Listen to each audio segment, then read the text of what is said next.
donc j'ai un petit sommaire, donc on va voir comment ça va s'articuler par la suite. Donc on va avoir une intro, un contexte, des recommandations, les tendances à venir, la conclusion et du coup la partie questions. Alors avant toute chose, moi j'aimerais commencer par une citation qui m'a beaucoup inspirée tout au long de ma thèse. C'est une citation de Simon Sinek qui dit que les gens n'achètent pas ce que vous faites, ils achètent pourquoi vous le faites. Et cette citation, elle est parfaite pour parler des associations. En effet, les gens ne donnent pas simplement parce qu'une cause existe, mais parce qu'ils croient en ce qu'elle représente. Ce qui les motive à donner, c'est la conviction que l'action de l'association a du sens et peut avoir un réel impact. Du coup, les associations doivent donc être capables de montrer clairement pourquoi elles agissent de façon authentique pour créer une véritable connexion avec leurs donateurs. Donc, ce qui m'amène à la problématique. Donc, dans ce contexte, pour moi, le marketing d'influence, c'était un peu une évidence. Ça apparaît comme un levier puissant pour toucher de nouveaux donateurs et mobiliser des fonds. Mais ça soulève aussi des questions importantes. Donc, comment les associations peuvent-elles tirer parti du marketing d'influence pour mobiliser des fonds de manière efficace, tout en respectant les principes d'éthique et de transparence? Du coup, moi, j'ai choisi ce sujet pour plusieurs raisons. Donc, tout d'abord parce que cette année, j'ai travaillé pour le monde associatif, donc dans mon alternance. C'est un secteur que je connaissais pas du tout de base et je me suis rendu compte que les assos, en fait, ça fonctionne pas du tout comme les marques commerciales. En fait, bah, les marques commerciales, c'est acté, l'influence, c'est OK, tout le monde fait des campagnes d'influence, que ce soit des petites structures comme les plus grosses, alors que les assos, pas du tout. Alors autant il y a des grosses assos qui font des grosses campagnes, des gros coups de com, mais globalement, en tout cas avec les clients que j'ai, c'est un peu, il y a pas, enfin c'est très peu sollicité. Et du coup, les associations aussi font face à des défis croissants donc pour capter l'attention des donateurs et surtout des plus jeunes, parce qu'aujourd'hui, les donateurs, bah, ils sont vieillissants en fait, donc eux, ils cherchent à se renouveler pour être plus pérennes par la suite. Pardon. Et ensuite, pourquoi le marketing influence? Parce que moi, c'est un domaine qui m'intéresse personnellement, c'est un domaine où j'aimerais travailler par la suite. Pour moi, l'influence, ça a une capacité de créer des liens authentiques entre des communautés et des causes. Et c'est aussi un secteur en plein essor, même en constante évolution. Et aujourd'hui, bah, quasiment aucune marque, en tout cas commerciale, ne peut se passer de ce levier. Et du coup, c'est aussi un sujet d'actualité, car les méthodes du coup traditionnelles de collecte de fonds ne suffisent plus, ça s'essouffle aujourd'hui, et les associations elles doivent s'adapter pour répondre aux nouveaux besoins et aux attentes des donateurs et recrutement de nouveaux donateurs. Du coup, le fundraising, c'est aujourd'hui, enfin, comme je disais, le fundraising est aujourd'hui en pleine mutation. Et pendant des décennies, les associations ont reposé sur des méthodes traditionnelles, peut-être que vous avez déjà vu, donc comme les courriers, les appels téléphoniques, les collectes physiques lors des événements comme les tombolas. Et ces approches, bien qu'encore efficaces auprès des donateurs plus âgés et encore, ça montre quand même des signes d'essoufflement. Et dans un contexte où le nombre de donateurs réguliers tend à stagner, les assos elles doivent impérativement renouveler leur base de soutien en recrutant des nouveaux donateurs, en particulier parmi les plus jeunes générations. Donc là, d'après France Générosité, on a 72% des Français qui déclarent être donateurs ponctuels et ou réguliers. Et ce chiffre grimpe jusqu'à 80% chez les plus jeunes, donc de 24 à 35 ans. Ces données, elles sont particulièrement intéressantes parce qu'elles révèlent un engagement réel des jeunes générations envers les causes associatives. Et c'est ce qu'on peut voir aujourd'hui, notamment sur les réseaux sociaux. Dès qu'il y a une cause, notamment pour Mayotte, Gaza, etc., il y a un engouement qui se crée et il y a beaucoup de jeunes qui y participent. Et toutefois, cet engagement est majoritairement ponctuel. Donc, ce qui montre que les donateurs sont sensibles à plusieurs causes, mais ils ne s'inscrivent pas dans la durée, dans une démarche durable. Donc ça représente un défi pour les assos parce qu'elles doivent trouver des moyens de fidéliser ces jeunes donateurs en transformant un acte isolé en un soutien régulier pour être plus pérenne. Et on voit aussi que le digital ici joue un rôle clé parce qu'il correspond parfaitement aux usages pardon, de ces jeunes. En 2023, les dons ponctuels en ligne ont progressé de 12,3% par rapport à 2022, représentant désormais 30% de la collecte totale des dons ponctuels, contre seulement 20% en 2019. Donc ce bond illustre bien la montée en puissance des canaux numériques pour la collecte de fonds et de plus en plus d'associations investissent dans des stratégies digitales. Et moi, c'est ce que je vois aujourd'hui dans mon travail. On fait quasiment que des trucs, du marketing digital pour les assos. Elles font de moins en moins de tout ce qui est canaux traditionnels. Comment dire? Et du coup, les jeunes générations ont adopté tout ce qui va être digital. Et aussi, on voit qu'aujourd'hui, bah, il y a plus que les jeunes générations qui sont sur le digital. Les personnes un peu plus âgées le sont aussi, peut-être un petit peu moins, mais en tout cas, même des personnes de 60 ans ont un smartphone, ont parfois des réseaux sociaux, vont sur internet, donc le digital est présent, partout. Ces tendances montrent que du coup les jeunes sont touchés par différentes causes et souhaitent agir rapidement, souvent sous l'impulsion d'un événement ou d'une campagne particulière, donc comme je disais tout à l'heure, notamment avec par exemple Gaza, Mayotte et cetera. Surtout on le voit beaucoup sur Twitter, je trouve, et tout le monde parle beaucoup. Il y a des top tweets, top tendances, les cagnottes se relaient assez rapidement et tout va très vite. Heu et du coup, pour les assos, cela implique de concevoir des actions qui répondent à ce besoin d'instantanéité, tout en les engageant dans une relation plus durable avec la cause. Et hem et aussi, je voulais souligner un truc, c'est que cette étude aussi, elle nous montre que, les diplômés du supérieur sont, surreprésentés parmi les donateurs réguliers et qui figurent parmi ceux qui donnent le plus généreusement. Donc ça confirme que si les jeunes sont nombreux à donner ponctuellement, les donateurs réguliers restent majoritairement des individus ayant, des finances plus élevées, ce qui est assez logique. Si on doit faire des dons de 30 € par mois, ça va pas être un étudiant en L1 qui va le faire, bien que. Et ce constat renforce l'idée qu'une stratégie d'influence doit non seulement recruter des nouveaux donateurs, mais aussi de maximiser leur potentiel de fidélisation, à long terme. Du coup, moi, pour ma thèse, j'ai pu mener donc, des analyses documentaires, des articles et cetera, mais j'ai aussi essayé de prendre le temps d'analyser des campagnes concrètes. Bah, après trouver les chiffres, en tant que tels, c'était un peu compliqué parce que je pense que c'est des chiffres en interne, donc j'ai pas trouvé, mais j'ai fait au mieux. Et du coup, je voulais vous parler, par exemple, de 2 campagnes qui ont bien fonctionné, de fundraising, de collecte de fonds. Donc on a le Z-Event, donc je pense que tout le monde connaît, je ne présente quasiment plus, mais du coup, je vais faire quand même une petite, présentation rapide. Le Z-Event, c'est quand même, un événement de streaming caritatif où des influenceurs, souvent des gros influenceurs, ou des streamers qui se réunissent pour jouer à des jeux vidéo en direct, tout en appelant, leur communauté à faire des dons.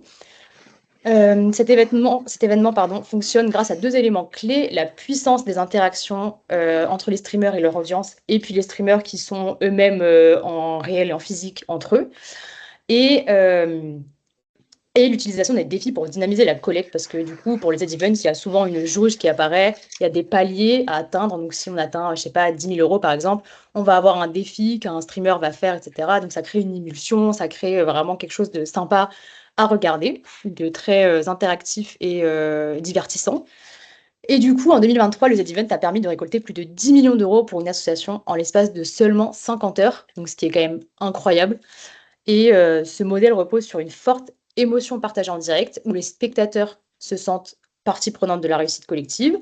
Les dons sont souvent accompagnés de messages personnalisés et donc ils sont lus par les streamers en live, donc ce qui, renforce aussi le côté un peu communautaire et cetera.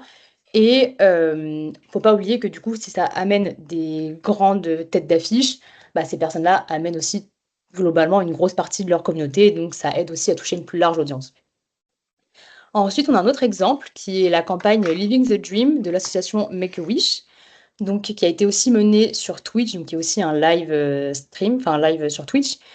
L'objectif était de financer les rêves des enfants gravement malades et donc les influenceurs choisis pour leur alignement, avec la mission de l'association ont organisé des sessions live pendant lesquelles ils racontaient les histoires des enfants bénéficiaires tout en interagissant avec leur communauté. Donc là, c'est autre chose, c'est entre guillemets «moins divertissant», mais ça touche plus le côté émotionnel et du coup, en quelques jours, cette campagne a permis de collecter plus de 130 000 €. Donc c'est quand même bien en dessous du Z-Event, mais c'est pas, les mêmes, influenceurs. Ça, c'est des plus petits influenceurs un peu moins connus avec une communauté un peu moins importante.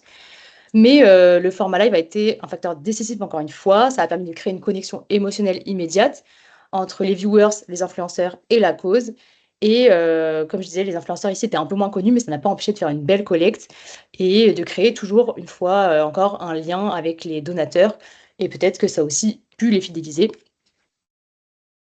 et donc, pour mobiliser des fonds efficacement via le marketing d'influence, les associations doivent combiner plusieurs leviers. Choisir des influenceurs authentiques, proposer des campagnes engageantes, garantir une transparence totale et respecter des principes éthiques. Et donc ces éléments répondent aux attentes des donateurs actuels et favorisent une relation durable.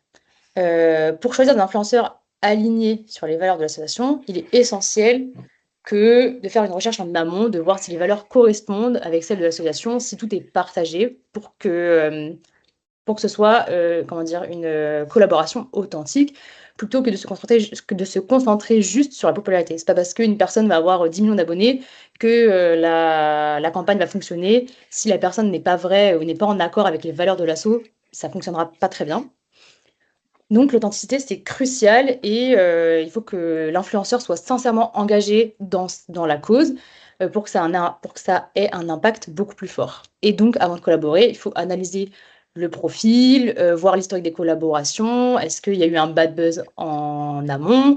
Est-ce que cette personne est en accord avec, ce qu'on fait? Si demain, moi, je suis une association, d'environnement et qu'en fait, je vois que la personne que j'ai ciblée finalement, prend l'avion tous les 4 matins, a une grosse voiture ou je sais pas quoi et pollue, tous les 4 matins, ça sert à rien, ça marchera pas. Donc faut vraiment faire attention à ça. Ensuite, il y a créer des formats interactifs et engageants. Si on veut aller, chercher de nouveaux donateurs et notamment chez les jeunes, il faut comment dire? Les impliquer. Donc en fait, il faut avoir des formats, heu en direct, des lives Insta ou sur Twitch, pourquoi pas, des lives YouTube, ça marche aussi. Il faut qu'il y ait un lien direct et il faut inciter à l'action, notamment avec des dons immédiats. Il y a aussi les défis participatifs ou les challenges sportifs, ça marche aussi. Pardon. Le partage sur les réseaux sociaux, avoir un hashtag commun, tout ce genre de choses, ça fonctionne. Avoir, des petits sondages, des petites questions, en story, Insta, ça marche aussi. Il y a aussi, bon, tout ce qui est reels, TikTok, ça fonctionne, les vidéos courtes, ça fonctionne très bien, sans forcément avoir une grosse interaction, mais ne serait-ce que de répondre aux commentaires, quelques-uns, ça fonctionne. Ensuite, il faut assurer une transparence totale. La transparence, c'est essentiel pour gagner la confiance des donateurs, surtout aujourd'hui. Et donc, dès le lancement de la campagne, il faut être clair sur les objectifs, l'utilisation des fonds et l'impact. Donc, qu'est-ce qu'on va faire de ces sous? Pourquoi on demande des sous? Combien on demande pour quel projet?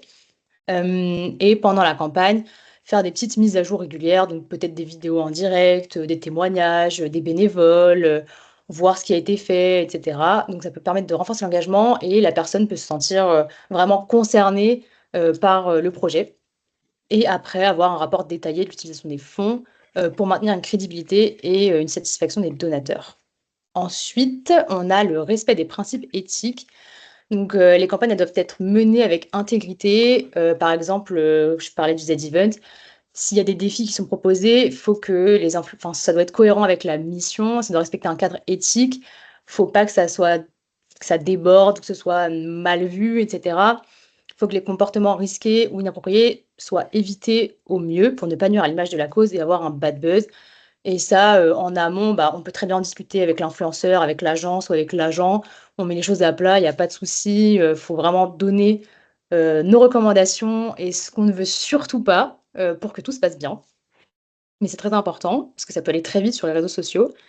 Et ensuite, fidéliser les donateurs. Donc une fois que la campagne, elle est terminée, bah, il est important de maintenir une relation par la suite, pour que les personnes, soutiennent régulièrement, l'association. Donc, des remerciements personnalisés ou des lives de suivi ou si l'influenceur est un ambassadeur de l'association, bah, que de temps en temps, ils mettent, l'avancée des projets, et cetera. Donc vraiment, créer une communauté engagée autour de cette cause. Du coup, en résumé, une campagne de marketing d'influence réussie, ça repose sur l'authenticité des influenceurs, les formats choisis, la transparence, le respect des principes éthiques et du coup la fidélisation par la suite. Et ces pratiques permettent de répondre aux attentes des donateurs tout en établissant une relation durable. Non, mais Du coup, je vais vous mettre quelques exemples que j'ai pu faire moi. Et à vrai dire, on avait de sacrés préjugés. Mais alors, on avait tout faux. Je ne sais pas si tu connais. Du coup, je ne sais pas mettre pause sur la vidéo, mais du coup, ça c'est des petits reels que j'ai pu faire dans le cadre de mon alternance. On a eu les scouts et guides de France qui sont venus nous voir pour faire une petite campagne d'influence. L'objectif, c'était de la notoriété. Et du coup, c'est aussi pour montrer qu'il n'y a pas que des grosses campagnes comme le Z-Event qui fonctionnent. Un Reels bien mené avec un bon influenceur bien choisi, ça fonctionne aussi. On a eu un taux d'engagement proche des 4%, donc ce qui est vraiment pas mal, sachant que c'était des influenceurs qui avaient un peu moins de 200 000 abonnés, je crois. Donc, il fallait bien choisir l'influenceur. Donc, moi, je choisis des influenceurs plutôt axé voyage et axé nature, faune et flore pour que ça matche avec les scouts et guides de France. Ces influenceurs étaient hyper impliqués, franchement, la cause leur parlait vraiment beaucoup. Donc, ils ont fait des contenus super et pour pas si cher que ça. Donc, je pense qu'on avait un budget de 10 000 € pour deux influenceurs avec beaucoup de contenu. On n'a pas eu que ces deux Reels, on a eu d'autres choses sur YouTube, sur TikTok, etc. Aussi en publication Instagram. Donc, pour dire que voilà, on n'est pas obligé d'avoir un budget monstrueux, on n'est pas obligé d'aller chercher des influenceurs à 10 millions d'abonnés. Ça peut aussi fonctionner avec des plus petits, tant que l'influenceur est bien choisi et que la cause résonne aussi avec son audience.